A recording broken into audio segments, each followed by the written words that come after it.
義展服侍呢個 ministry， 我維持咗10年。我哋好定義係去剪靚一個頭，而唔係剪咗一個頭。剪完頭髮之後，你可以好耐心去接觸佢，同佢講福音。所以義展宣教係一個非常之好嘅策略，因為你唔單止可以摸到人嘅頭，仲可以摸到人嘅心。我哋開始嘅時候，多數都係響院舍，及後我哋就去到教會。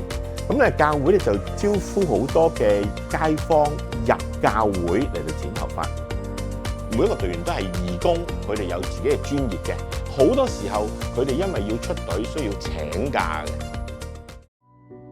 我亦都接觸過一啲嘅癌症病人，佢剪頭髮嘅時候一路剪一路流淚，佢覺得即係人生去到晚年啦，即係臨尾期嘅時候，都仲有人咁細心去服侍我。上帝創造人類係一個美好嘅形象，唔在於我哋賺幾多錢，唔在於我哋嘅名譽地位。太太咧都係傳道人，我哋一齊讀神學。咁然之後亦都一齊服侍咗40年。8年前，咁佢開始有肺癌。佢肺癌嘅時候就做咗手術。我哋繼續做義展，我哋唔想讓個病拖住我哋。1年之後，突然間佢時同胡言亂語，腦科醫生見到之後就即刻話：嗱，你要即刻去瑪麗醫院。佢唔係老人痴呆，佢係腦瘤、腦癌，開咗個腦手術。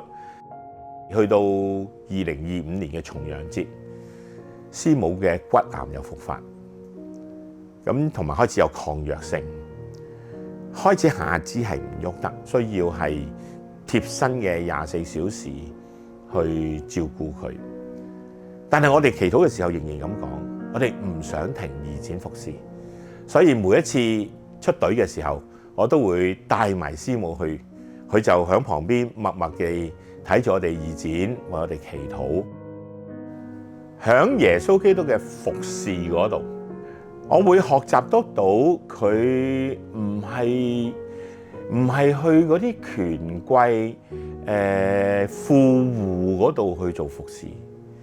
佢都係走到去最基層嗰啲人嗰度嚟做服侍，而我自己作為一個信徒，作為一個牧者，我更加需要身體力行嘅去做呢一個嘅榜樣。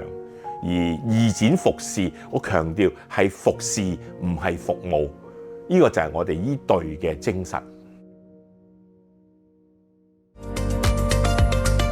我哋有